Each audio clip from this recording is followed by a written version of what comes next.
Ambassador Talmiz Ahmad, you called Israel, or rather Israel's Prime Minister Netanyahu, a rogue character.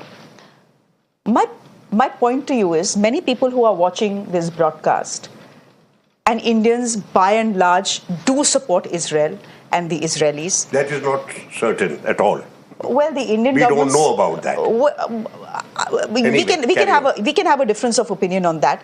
But Ambassador, my question to you is this. What is a Prime Minister supposed to do? On October 7th, the Hamas enters Israeli territory and kills women and children and men sleeping in their bed, takes hostages, refuses to release them, sexually assaults women who have been taken as hostages.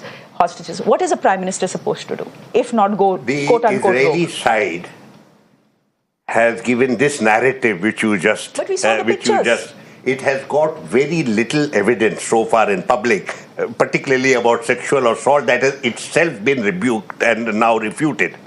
But do recall, October 7th is not the beginning of the story. The beginning of the story is much earlier. And even if you don't go back too far, but you certainly know that there have been attacks in Gaza in the year 2000, in the year 2006, you've had Israeli troops entering Gaza at will and killing several hundred people at any time, at will. There were, even in 2019, you had a peaceful demonstration, a Gandhian demonstration, where people were talking about the right to land. No weapons, no stones. Israeli snipers took out 200 of them by shooting them in the head. So let us agree that there is a very complex scenario. It has divided people, claiming the same heritage, the same land, the same territory. They are, of course, united by their shared belief in the prophets, but they are divided today very deeply into Arab and Israeli. And that is the case today. What you have in Israel, and why the scenario has become so complex, is because in the case of Israel, you have an extreme right-wing government that has systematically and deliberately provoked the Palestinians by taking out massive violence against the people in West Bank. From the time the new government came in December 2022, more than 600 or 700 people were killed by settlers. Then you had the desecration of the Al-Aqsa Mosque. So a climate had been created where the people were getting angry, and all of us knew that this is going to explode. 7th October itself is a consequence of many of these things that have happened. Therefore, let us say that, yes, what all happened on that day is fine. But then mass murder on the scale that you have seen, 42,000 people dead, 70% of them women and children, without caring for any human life. And how many are those great leaders they have killed? They are still searching for the commander after 1 year. And they have said they are going to annihilate Hamas. They are seeking to annihilate the Palestinian people on the same lines that the Jewish community suffered under Nazism in the shape of the final solution. Exactly that is happening today at the hands of Israel to the Palestinian people. General Hasnain, would you agree with that analysis? Would you agree that to a large extent, as the ambassador is saying, according to him, it's Israel to blame, it's Israel at fault? The fact is that for years and years and years, look at what Iran has done. Fund proxies that constantly target Israel and Israelis. See, Shreya, I think you're simplifying this whole conflict a little too much. In a half-an-hour program to start labeling black and white who is to blame, who is wrong and who is right, in a conflict which stretches back 150 years or more, is, I think, a very unfair thing. 7th of October happened due to a sequence of events, as exactly what Ambassador Talmiz has just said. No one can justify what happened on 7th of October.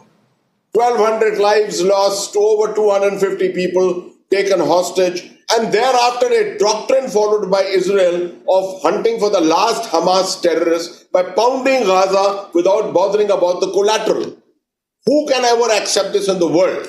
No one can accept it. No one can accept the action which was carried out by Hamas on 7th of October, and no one in his senses can accept anything which the Israelis have done in response. Let's agree, you and I and all of us who are part of humanity, who understand the aspects of humanity, that both sides are to blame and that the world needs to come together to put an end to this. The unfortunate thing is the United States, which claims to be the policeman of the world, has failed miserably in doing its duties.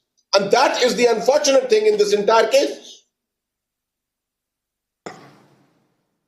So can I ask you what the end game for Israel here is? What exactly are they trying to do? Are they trying to kill the last Hamas leader and member and the last Hezbollah leader and member? Because history is teaching us to be skeptical. History is telling us that, you try and eliminate them, they'll come back again. That is exactly the thing. You're absolutely 100% right. You see, of all people, of all nations, Israel, which understands terrorism, counter-terrorism better than any other nation in the world, for them to try and do this under the leadership of its current prime minister, I think is something which is an anathema at the moment. To think that they can hunt down the last terrorist and that there will be no response. I can assure you this conflict has been extended by another 50 years by what is happening at the moment. We are not going to see the end of this conflict. There's no end game here. If you discuss Kashmir with me, Shreya, we can always talk about an end game. We can talk about a conflict termination. In this particular case, there is no question of discussing anything called conflict termination and conflict resolution. I'll give you the last word, Ambassador. Will it get worse before it gets better? Because Israel is saying, you made a mistake, you'll have to pay for it. Iran is saying, for the moment, we are done with the missile strikes. But if you target us again, we will retaliate. So this, though, is a zero-sum game then. For Prime Minister Netanyahu, this conflict has become a personalized matter. It is not a matter for the country or for its strategic interests. He is saving his skin and seeking his political survival on the basis of the mass murder that is taking place today in Gaza as well as in Lebanon. And now he wants to crown that with a massive assault upon Iran. I would imagine there have been many opportunities. Yes, you rightly raised the issue of 7th October. But since then, there have been several initiatives as far as ceasefire is concerned, even from the Americans. Even, Blinken has been there several times. Very detailed proposals have been put forward. That means the conviction in the United States and large parts of the international community was that you have avenged the events of 7th October adequately. Let's move on now. So the opportunities for peace have been there on the table. But Netanyahu has rejected them because they were not good enough. The reason he is targeting all these people is effectively telling the Israeli people that I failed you on 7th October, forgive me, I have now taken out all these enemies of Israel and therefore I need your mandate once again. The business about Iran is something troubling and worrying, because he is projecting that to his own people, but more importantly to the Americans, that here is a golden opportunity for regime change. This is something that the Western world, particularly the Americans, have desperately wanted for all these decades. When you say regime change, what do you mean? That is what has come out in the media, and sections of the Indian media are referring to that. They believe that he can carry out such a massive assault on Iran that it will be a broken state, and finally, as part of the repair effort, you will have a regime that you want, regime in your own image, something like what the Americans achieved in Japan and Germany at the end of the Second World War. I don't think that is acceptable at all. I think the international community has tolerated this Prime Minister for so long that I think the time has come to put a halt to that. This is where the Americans should really have stepped in. It's too late. I know it's very late. They have stepped in on his behalf. I can't. So have the French, sir, and so have the British. Europeans don't count. They are part of a very broad Western alliance. They have no strategic value. Okay. As you know, Israel has abused the European Union's foreign policy chief. Sure. Abused him, called him anti-Semitic. So anyone who says anything that Netanyahu doesn't like or Israel doesn't like becomes anti-Semitic. Okay, we'll leave it there. This is not the last conversation. I'm certainly sure this is not the last conversation we are having. My fear is that we will see an escalation. It's not stopping here. We all can hope that it doesn't happen, but probably that's the way it will go. Ambassador, thank you very much. Thank you very much, General Hasnain, for joining us as well. Thank you. It was good to have the two of you on the show. My pleasure. Thank you.